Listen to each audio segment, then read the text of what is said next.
Photoshop. 35 years of mastering the blade. Layers, masks, feathering, color matching. Skills that separated pros from amateurs. But here's the thing about swords. They don't scale. You can only train so many samurai.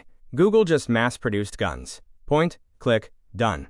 This is Magic Insert, a patent that could reshape how we edit images forever. Let's break it down. So what's the actual problem Google solved? For years, image editing tools forced you into an impossible choice.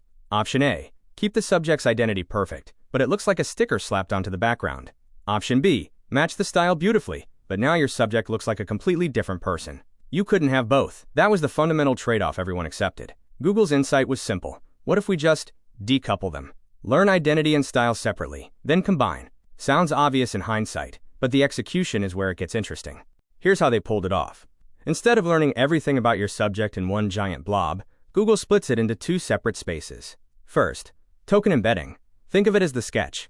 The model learns two special tokens that capture high-level identity. Friendly elf with a pointy hat, broad strokes. Second, LoRA weights. This is the detail pass. Fine-grained textures, the exact curl of the beard, the specific shade of the skin, that little smirk. Why does this matter? Because now you can freeze the identity tokens while injecting completely different style information through an adapter. The skeleton stays intact while the skin transforms. Dual-space learning. It's faster to train and more accurate than single-space approaches. That's the core innovation. Okay, so now you've got a styled subject. Great, but it's floating in a void. The old solution was inpainting, essentially asking the AI to repaint the entire region. Problem is, it's computationally expensive, and the results are inconsistent. Sometimes brilliant, often garbage. Google's approach is more surgical. 3 clean steps. Segment. Cut out the styled subject with precision. Composite. Place it onto the target background.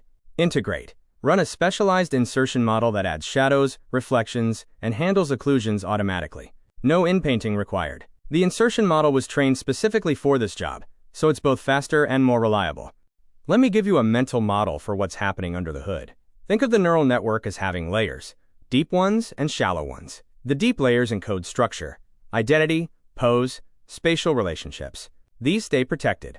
You don't touch them. The shallow layers handle surface properties, texture, lighting, color palette. This is where style injection happens. So when you transfer style, you're performing surgery. The skeleton remains yours. Only the skin changes. That's why the subject still looks like themselves, just wearing different clothes. Here's what it looks like in practice. You pick a subject. Could be a character, an object, whatever. You pick a target scene with a completely different art style. Drag. Drop. The AI automatically figures out the physics. Where should shadows fall given this lighting? What parts get occluded? How do reflections work on this surface? The subject isn't just pasted. It's integrated. It belongs there. That's the difference between something that looks edited and something that looks real. Now here's where Google builds their moat, and it's genuinely clever.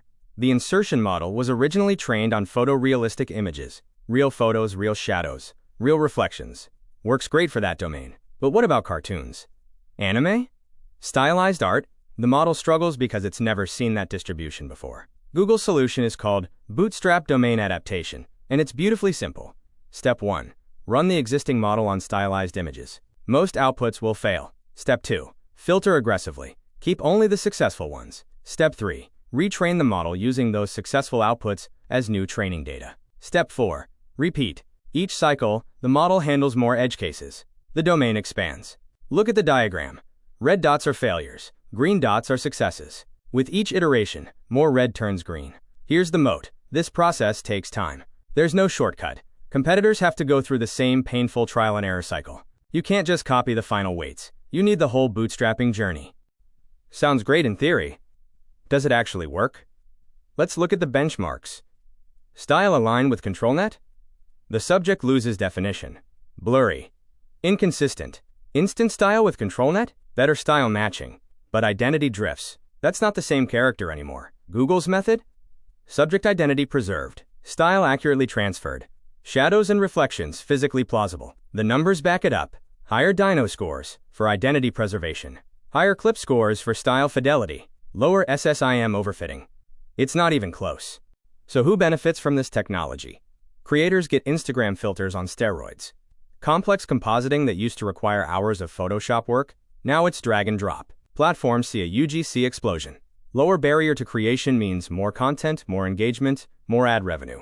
Brands can maintain consistent characters across any style, any campaign, any platform. Your mascot in anime style? Oil painting? Cyberpunk? Same identity. Infinite variations. That 35-year Photoshop skill gap? It just got democratized. For 35 years, the rule was CT and paste. Pixel by pixel. Layer by layer. Pray the edges blend. Google's new rule is drag and drop. You decide who, what style and where. AI handles the rest. That's magic insert. Patent US 2025 03786909. If this breakdown helped you understand something new, hit like and subscribe for more patent deep dives. See you in the next one.